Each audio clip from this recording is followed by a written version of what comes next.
Hello दोस्तों, welcome back to computer tech with Alka. दोस्तों, आज हमारा नेक्स्ट टॉपिक स्टार्ट करेंगे जिसका नाम है call by value and call by reference. तो ये टॉपिक क्या है एक्चुअली? तो ये टॉपिक है, इस पे हम ये देखेंगे कि जब हम फंक्शंस के थ्रू डाटा को पास करते हैं तो हमारी वैल्यू पे क्या फर्क पड़ता है। अगर वो वैल्यू चेंज होती है तो किस बेस पे चेंज होती है, और वैल्यू चेंज नहीं होती है तो क्यों चेंज नहीं होती है। तो यहाँ पर दो मेथड है to pass the data into a function, यानी कि एक डाटा को फंक्शन में पास करने के लिए दो मेथड है। वो कौन कौन से मेथड है वो अभी हम यहाँ पर देखेंगे। जिसमें फर्स्ट मेथड आता है कॉल बाय वैल्यू, यानी कि डेटा को हम वैल्यू के थ्रू कॉल करेंगे, और दूसरा आता है कॉल बाय रेफरेंस, जिसके थ्रू हम जिसमें हम क्या करते हैं, डेटा को हम रेफरेंस के थ्रू कॉल करते हैं। तो उनमें दोनों में फर्क क्या है वो देखते हैं। जैसे कि सपोज मेरी यहाँ पर कोई ओरिजिनल वैल्यू मैंने दी हुई है। अगर वो वैल्यू मॉडिफाई करनी है मुझे, सपोज कुछ भी, अगर वो वैल्यू मॉडिफाई हो जाती है तो वो कॉल बाय रेफरेंस है, और अगर वो वैल्यू मॉडिफाई नहीं होती है दैट मीन्स कि वो कॉल बाय वैल्यू है। ठीक है। तो किस सर्कमस्टेंसेस पे क्या क्या रूल्स है इसके, वैल्यू चेंज क्यों नहीं होती है, वो अभी डाटा हमारा चेंज क्यों नहीं होता है, वैल्यू यानी कि हम डाटा की बात कर रहे हैं यहाँ पर। और अगर वैल्यू को कॉल करवा रहे हैं दैट मीन्स कि हमारा वैल्यू चेंज, डाटा हमारा चेंज नहीं होएगा। और रेफरेंस के थ्रू कॉल करवा रहे हैं दैट मीन्स कि हमारा डाटा चेंज यहाँ पर हो जाएगा। तो वो अभी हम यहाँ पर स्टडी करेंगे। तो सबसे पहले हम यहाँ पर देखेंगे कॉल बाय वैल्यू में क्या होता है। ठीक है। कॉल बाय वैल्यू यानी कि नाम से ही समझ में आ रहा है, वैल्यू के थ्रू कॉल करना, किसको, डेटा को। ठीक है। अब देखते हैं यहाँ पर। In call by value method, the value of actual parameter is copied into the formal parameter। तो हम यहाँ पर call by value में क्या करते हैं, हम लोग वैल्यू पे काम करते हैं, और जो भी हमारे एक्चुअल पैरामीटर होते हैं वो कॉपी होते हैं फॉर्मल पैरामीटर के अंदर। ये मैं आपको फंक्शन में ऑलरेडी बता चुकी हूँ कि कौन से एक्चुअल पैरामीटर होते हैं, कौन से फॉर्मल पैरामीटर होते हैं। अगर आपको ये क्लियर नहीं है तो आप एक बार मेरा फंक्शन वाला वीडियो देखिए, जिससे आपका कॉन्सेप्ट अच्छे से क्लियर हो जाएगा। ठीक है।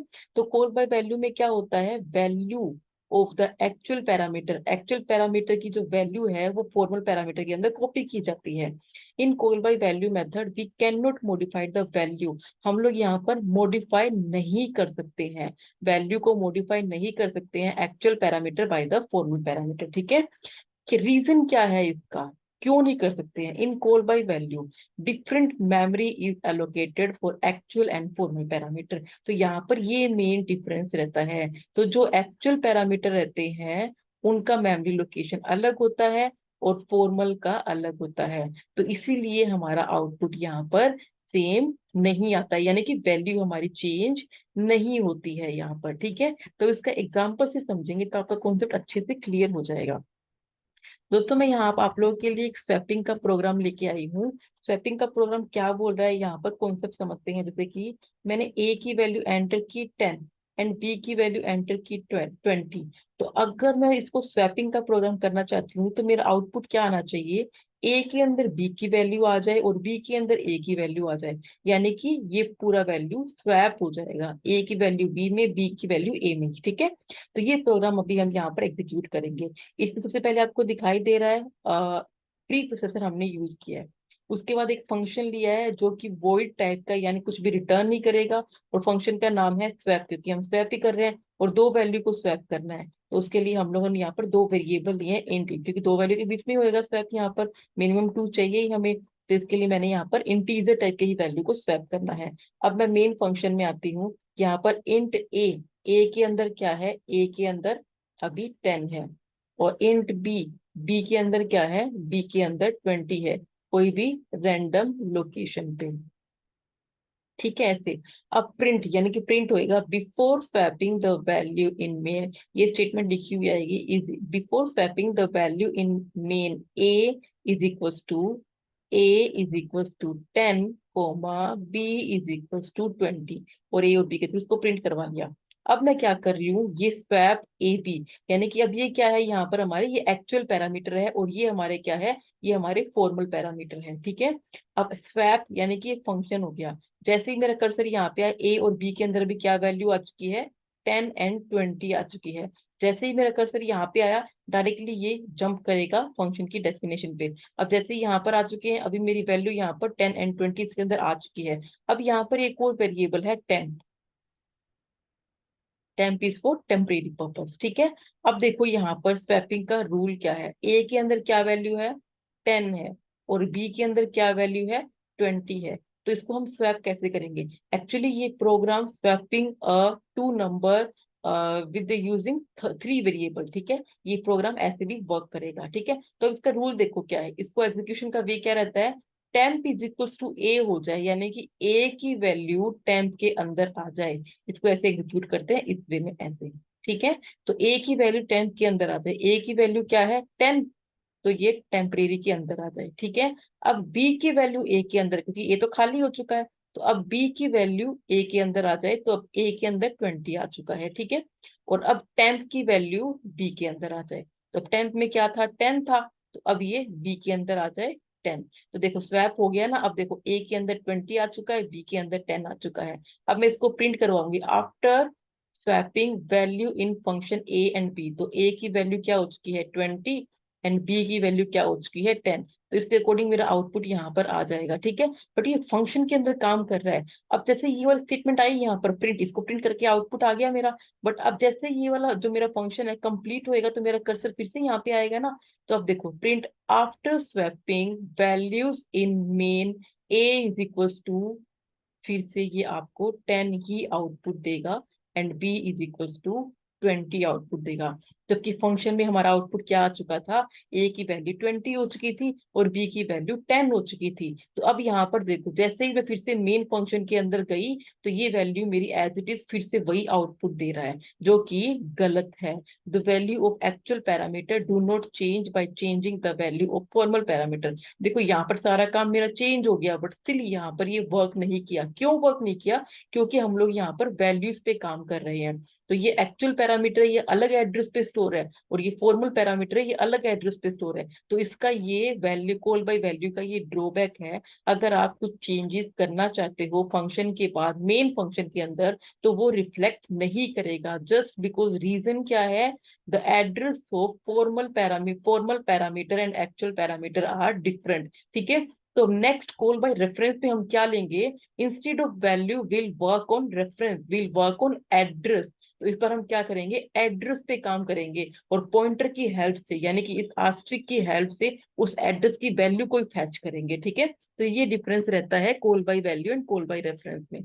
तो कॉल बाय रेफरेंस देखते हैं, कॉल बाय रेफरेंस में क्या होता है, देखो अभी यहाँ पर। तो कॉल बाय रेफरेंस में यहाँ पर the address of the variable is passed into the function call as a actual parameter। तो यहाँ पर अब क्या रहता है, एड्रेस को पास किया किया जाता है, जैसे जस्ट लाइक कि ऐसे कोई स्टेटमेंट लिखेंगे, और जब इस एड्रेस को फैच करना हो, एग्जीक्यूट करना हो, तो with the help of Austric हम लोग इसे यूज करेंगे। The value of actual parameter can be modified by changing the formal parameter since the address of the actual parameter is passed। तो इस बार क्या है, हमारी वैल्यू चेंज होएगी। क्यों चेंज होएगी, क्योंकि हमने यहाँ पर एड्रेस को पास किया है, और एड्रेस को पास किया इसकी वजह से जो इसका मेमोरी लोकेशन है वो सेम रहता है। किसका सेम रहता है, एक्चुअल पैरामीटर का, और फॉर्मल पैरामीटर का एड्रेस भी सेम रहता है, ठीक है। तो ये यहाँ पर मेन डिफरेंस रहता है। अब देखो यहाँ पर प्रोग्राम क्या, सेम प्रोग्राम है, कुछ भी चेंजेस नहीं है ज्यादा। अब देखो वॉइड स्वैप किया, इंट आस्ट्रिक यानी कि पॉइंटर, यानी कि वैल्यू पे इसकी जो एड्रेस होएगा उसकी हमें वैल्यू को फैच करना है with the help of Austric.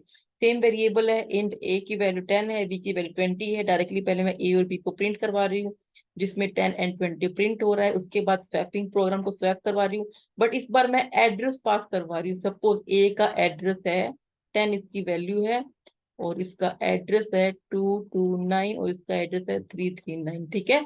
कोई रैंडम एड्रेस सपोज हम लेके चलते हैं, तो यहाँ पर ये एड्रेस पास होएगा इसका, ये दोनों एड्रेस है ना, ये यहाँ पर पास होंगे।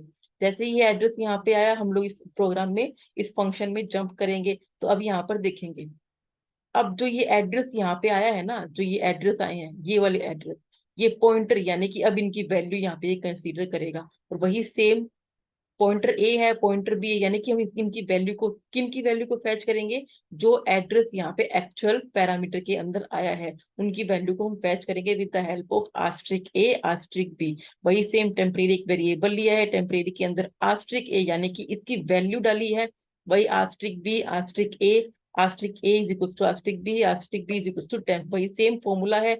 अब इसमें ये रिफ्लेक्ट कर जाएगा, इसमें रिफ्लेक्शन के बाद क्या आएगा, A is equal to 20 and B is equal to 10। ठीक है, ये तो सेम वहां भी वर्क कर रहा था, बट जब अब ये एग्जीक्यूट होएगा, अब आफ्टर द मेन फंक्शन, जब ये मेन फंक्शन के अंदर फिर से आएगा, after swapping the value in main, तो ए की वैल्यू अब यहाँ पर 20 हो चुकी है एंड बी की वैल्यू अब यहाँ पर 10 हो चुकी है, क्योंकि ये एड्रेस यहाँ पर हम लोग क्या कर रहे हैं, एड्रेस के ऊपर काम कर रहे हैं और उस एड्रेस की वैल्यू को फैच कर रहे हैं, तो ये डायरेक्टली एड्रेस की वैल्यू को ही फैच कर रहा है अब इसके थ्रू। ठीक है, इसके थ्रू। ठीक है, तो ये ऐसे वर्क करता है यहाँ पर। ठीक है, आई होप कि आपको ये टॉपिक क्लियर हो गया होगा।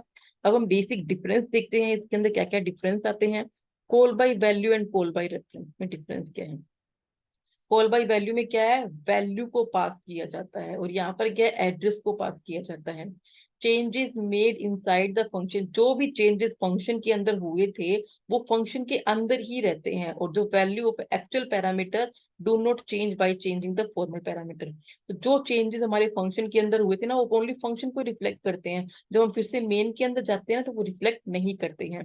तो जो वैल्यू है वो एक्चुअल पैरामीटर की, जो हमारी वो हमारी चेंज नहीं होती है जब हम फॉर्मल पैरामीटर की वैल्यूज को चेंज करते हैं। तो अब इसमें क्या है, changes made inside the function validate outside the function also। तो जो outside the function है वहां पर भी वो validate होते हैं, changes जो हमने function में किए हैं वो। the values of the actual parameter do change। तो यहाँ पर क्या है, एक्चुअल पैरामीटर की वैल्यू चेंज हो जाती है, कब चेंज होती है, जब फॉर्मल पैरामीटर की वैल्यू भी चेंज होती है। ठीक है, एक्चुअल एंड फॉर्मल आर्ग्यूमेंट तो पैरामीटर ये क्या है, डिफरेंट मेमोरी लोकेशन पर क्रिएट किए जाते हैं, जबकि यहाँ पर क्या है, ये सेम मेमोरी लोकेशन पर क्रिएट किए जाते हैं। दोस्तों ये था आज का हमारा topic, call by value and call by reference. Value में हम लोग वैल्यू को पास करते हैं जो कि ओनली फंक्शंस को रिफ्लेक्ट करती है, और फिर से मेन फंक्शन में रिफ्लेक्शन उसका विजिबल नहीं होता है। जबकि कॉल बाय रेफरेंस में क्या रहता है, हम लोग एड्रेस पे काम करते हैं, और जो उस एड्रेस की लोकेशन पे जो उस एड्रेस पे हमारा डाटा पड़ा है डायरेक्टली वो हमें फैच करके आउटपुट देता है in function and in main also. ठीक है, तो हमें ये ध्यान रखना है। टिल देन ये टॉपिक आप लोग कवर करो, नेक्स्ट टॉपिक में आप लोगों के लिए लेके आती हूँ मैक्रो। Thank you.